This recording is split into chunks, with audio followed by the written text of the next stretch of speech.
ఈ జనవరి నుంచి ఎగ్జిబిషన్ ప్రారంభమైంది. అది నా నియోజకవర్గంలోనే ఉంది. ఎగ్జిబిషన్ ఎన్నో సంవత్సరాల నుంచి ఎగ్జిబిషన్ అయితే జరుగుతుంది. కానీ ఒకప్పుడు ఎగ్జిబిషన్ ప్రారంభమయ్యే సమయంలో చాలా తక్కువ జనాభా ఉండేది. కానీ ఇవాళ జనాభా పెరిగింది. దాదాపు 45 డేస్ సరౌండింగ్ జనాలు కానీ మోజంజాయ్ మార్కెట్ నుంచి ఏక్ మినార్ మస్జిద్ వరకు, ఏక్ మినార్ మస్జిద్ నుంచి అసెంబ్లీ వరకు ఎన్నో గంటలు రోడ్డు మొత్తం జామ్ ఉంటుంది. సరౌండింగ్ మొత్తం న్యూసెన్స్ జరుగుతుంది. నేను గతంలో కూడా అసెంబ్లీలో ముఖ్యమంత్రి గారు ఉండే, అప్పుడు కేసీఆర్ గారు, వాళ్ళకి రిక్వెస్ట్ చేసిన, ఈ ఎగ్జిబిషన్కి సిటీ నుంచి బయట ట్రాన్స్ఫర్ చేయండి. దాదాపు ఒక 100 ఎకరాల భూమిలో ఎగ్జిబిషన్ పెడితే మంచి ఒక సిస్టమేటిక్ ఎగ్జిబిషన్ జరుగుతుంది. ఇంకా గ్రాండ్గా ఎగ్జిబిషన్ కార్యక్రమం కూడా అక్కడ పెట్టుకోవచ్చు అని నేను అసెంబ్లీలో కూడా అప్పుడు రైజ్ చేసిన. కానీ వినలే. ఎందుకంటే ఈ ఎగ్జిబిషన్ నుంచి కొంతమంది మినిస్టర్లకి ఎక్కువ ప్రాఫిట్ వస్తుంది. ఎందుకంటే లోపల చాలా వరకు తప్పులు జరుగుతాయి.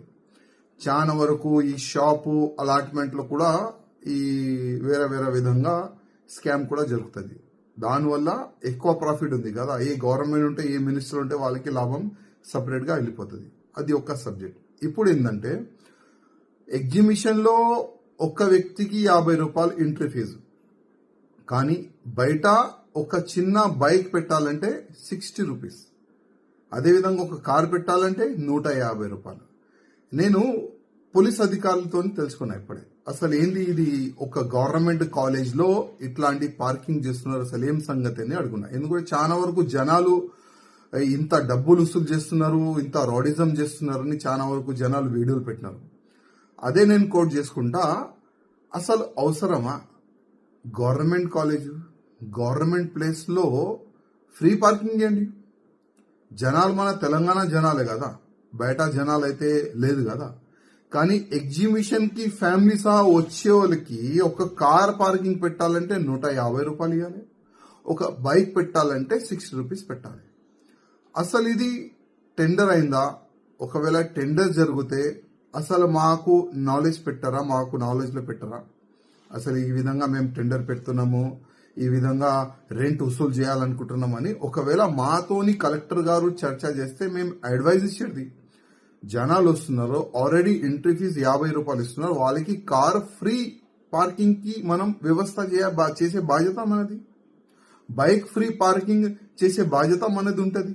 మేము కూడా అడ్వైజ్ ఇచ్చేది. కానీ తెలియదు ఎవరికి ఎంత లంచం పోతుంది, ఎవరికి ఎంత కమిషన్ పోతుంది. కానీ కార్ కూడా డబ్బులు వసూలు చేస్తున్నారు, బైక్ కూడా డబ్బులు వసూలు చేస్తున్నారు, లోపల షాపులకి డబ్బులు ఎక్కువ వసూలు చేస్తున్నారు.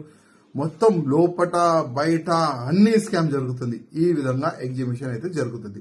నేను మళ్ళొక్కసారి ఇప్పుడున్న ముఖ్యమంత్రి రేవంత్ రెడ్డి గారికి రిక్వెస్ట్ చేస్తున్నా, సిటీ నుంచి ఎగ్జిబిషన్ ని మీరు బయట పంపించండి. ఎందుకంటే ఏదైనా చిన్న ప్రమాదం జరిగితే ప్రాణ నష్టం ఎక్కువ జరగవచ్చు.